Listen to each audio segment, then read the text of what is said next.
Bismillahirrahmanirrahim. Assalamualaikum warahmatullahi wabarakatuh. Nama saya Aula Karisma Insani akan menjelaskan sedikit tentang alat reproduksi pada manusia dalam video tersebut. Alat reproduksi pria. Sperma dikeluarkan dan disimpan pada alat kelamin pria. Mari kita lihat alat kelamin pria, yaitu yang pertama ada testis atau buah zakar yang memproduksi sperma dan hormon testosteron. Yang kedua, penis atau batang zakar yang berfungsi saluran keluarnya air mani dan air seni atau urin. Dan pada gambar ketiga terdapat uretra atau saluran kencing, yaitu keluarnya urin dari tubuh atau saluran air mani saat berejakulasi. Selanjutnya, vas deferens atau saluran benih, yaitu mengantarkan sperma keluar saat ejakulasi terjadi, dan prostal yang mengeluarkan cairan yang melindungi dan menutrisi sperma. Dan terakhir, vesicula seminalis atau kantung mani yang membuat air mani bersifat lengket. Di dalam testis terdapat tubulus seminiferus yang berfungsi memproduksi sperma. Dapat dilihat dari video tersebut. Ovarium hanya memproduksi 1 telur setiap bulan, sedangkan tubulus seminiferus memproduksi lebih dari 12 miliar sperma setiap bulan. Di bagian atas tubulus seminiferus terdapat epididymis. Di epididymis sperma dikumpul untuk didewasakan dan terjadi selama 20 hari. Sebelum melakukan hubungan seksual, penis dipenuhi darah. Dapat terlihat dari video, setelah dengan rangsangan yang cukup, proses ejakulasi dimulai dan akan terjadi pancaran air mani yang membawa sel sperma. Dari epididymis, sel sperma akan dibawa ke ampula. Air mani akan keluar dari saluran kencing dari tubuh. Dapat dilihat dari video tersebut.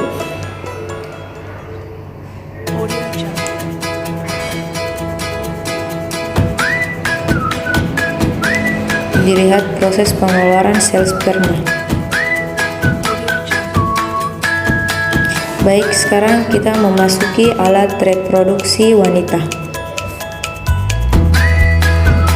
Kita dapat melihat dari video tersebut struktur kelamin wanita, yaitu yang pertama uterus atau rahim yang berfungsi memelihara sel telur yang telah dibuahi dan berkembang menjadi rahim, dan yang kedua yaitu tuba falopi yang tempat jalannya sel telur dari ovarium menuju rahim. Yang ketiga ovarium atau indung telur, tempat pembentukan ovum atau sel telur yang menghasilkan.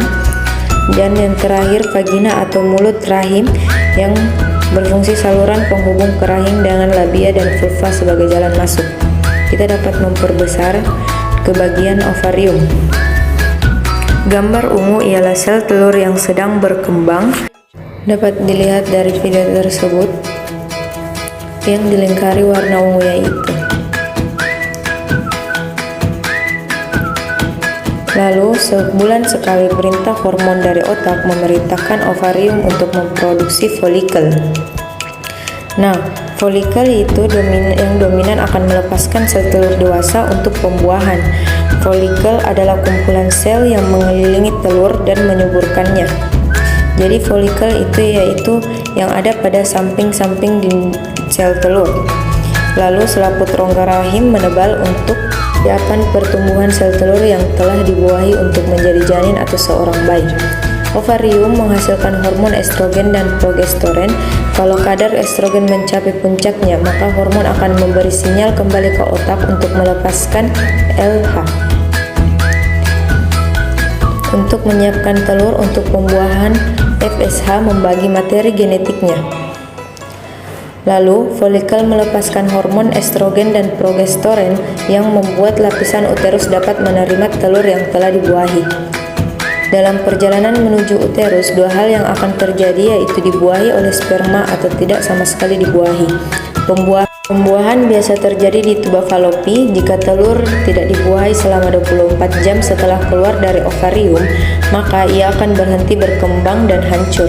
Lalu uterus mengeluarkan lapisannya, yaitu menstruasi yang akan terjadi selama 4-5 hari. Dapat dilihat dari video tersebut.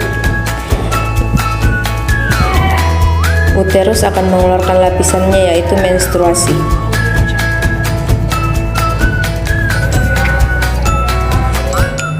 kita akan masuk ke bagian pembuahan.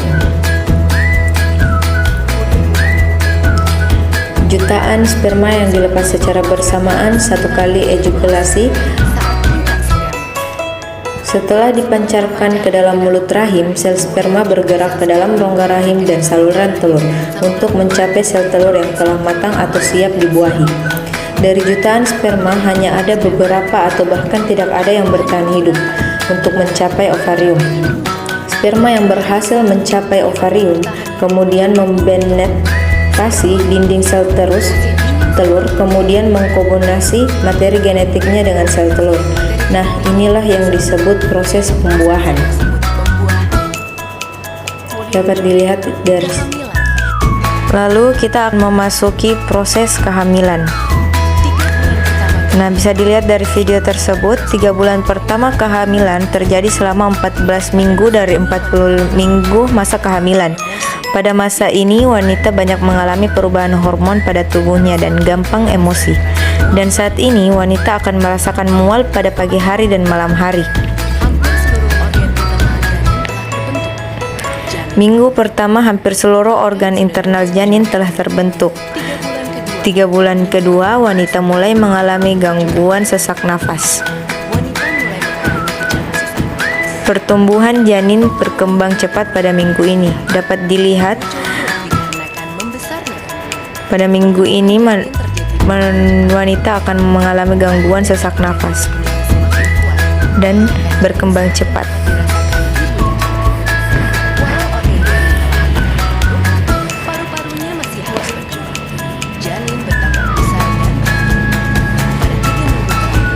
Pada 3 minggu terakhir, bayi dan paru-paru terus berkembang, dan masa ini wanita susah menemukan posisi yang nyaman mau tidur maupun baring. Dan akhir minggu ke-40, bayi akan terdorong ke bawah dan hal ini yang menandakan persalinan akan dimulai.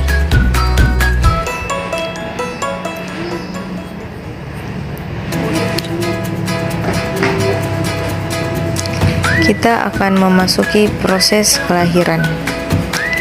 Dapat dilihat dari animasi yang telah disediakan.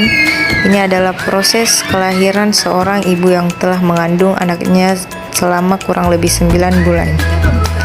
Ketika pembukaan mencapai 10 cm, terjadi dorongan yang menandakan persalinan akan dimulai. Bayi memulai perjalanan melalui saluran rahim. Bayi bisa saja terluka pada masa ini karena saluran rahim yang sempit. Tulang kepala bayi memiliki ruang yang bernama fontanel. Kepala bayi akan mengikuti bentuk dan akan keluar dengan baik. Itulah guna fontanel, dan ketika ia telah keluar, bentuk kepala akan kembali menyerupai bentuk normal, seperti terlihat di gambar tersebut. Baik, hanya itu yang dapat saya jelaskan. Terima kasih. Wassalamualaikum warahmatullahi wabarakatuh.